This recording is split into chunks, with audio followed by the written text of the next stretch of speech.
Good morning, St. John's. There's this story in the book of Acts where Peter and John, two of the disciples, are walking into the temple in Jerusalem, and they encounter a person who's begging and whom it says had never walked since birth. So this person had a major disability, and this is all he'd known. He just, in his adult life, people would bring him there to this gate, and he would just beg from all the people coming into the temple. And when Peter sees him, he says to him, "Look at us." And the beggar, who had been trying to get some money from these two disciples, looks up at them, and Peter says this. He says, "Silver and gold I have none, but what I do have I give to you. In the name of Jesus Christ of Nazareth, get up and walk." And the person stands up, and for the first time in his life, he's able to stand and to walk. And the way the story goes, it makes it seem like when Peter looks at him and says, "Silver and gold I have none," it makes it seem like he's going to give him something less. He says, "What I do have, I give to you." It's like when you see someone who is on the side of the road begging, and you say, "Well, I don't have any cash, but I can go inside and I can grab you a drink." It's like if somebody is looking for cash, that's probably what they would prefer. But you get them something that is less desirable in that sense. But in this story, when Peter says that, it makes it seem like he's going to give him something less, but instead he actually gives him something of far greater value than any monetary gift he could have given him, the gift of being able to walk. And I've thought about this story last couple of weeks because in many ways I found myself saying something similar, not using those words.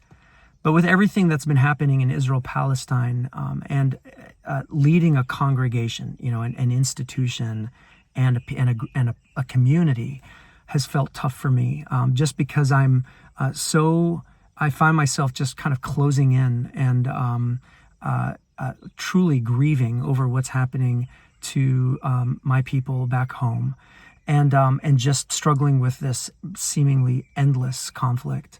That has been the reality my whole life, but now so acutely so, and the world seeming to just kind of let it go on, that it's been hard for me to show up.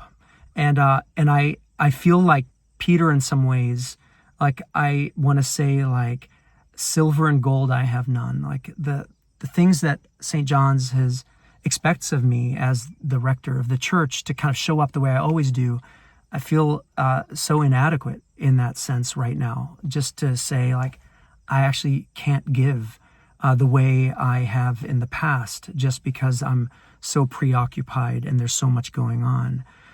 But I want to follow up with, but what I do have, I give to you. And that's what I offered a couple of weeks ago from the pulpit. When I preached, I just offered my authenticity. And I want to say that that's what I have right now to you, St. John's. I can give you my authenticity. Of course, I'm not going to not show up to work and not be there in church on Sundays. But if you felt just a little bit of a distance, that's probably what it is. And what I do promise and commit to you is to show up with who I am as a human being. It might not look like that rector that's got everything put together right now. But what I do hope is that what I do have to offer, this just my authentic self, will be a far greater worth to you right now as we connect with each other as human beings in that way. So you've noticed that Lisa preached last Sunday. I asked her, I was supposed to preach, but I just couldn't get up in the pulpit again. So I asked Lisa Bearclough to preach. Luckily, Sarah's back from her honeymoon, and she's preaching this coming Sunday. And I'm going to be back in the pulpit on All Saints Sunday. But one of the big things I want to tell you about is that the Sunday after that, November 12, and the one after that, November 19, are our pledge Sundays.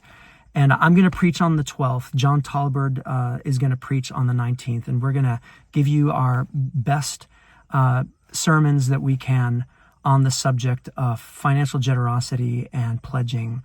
And a part of this just authenticity and just telling you right now, here's where St. John's is. And I see our leaders working really hard to try to communicate to the parish that we really need the congregation to step up this year.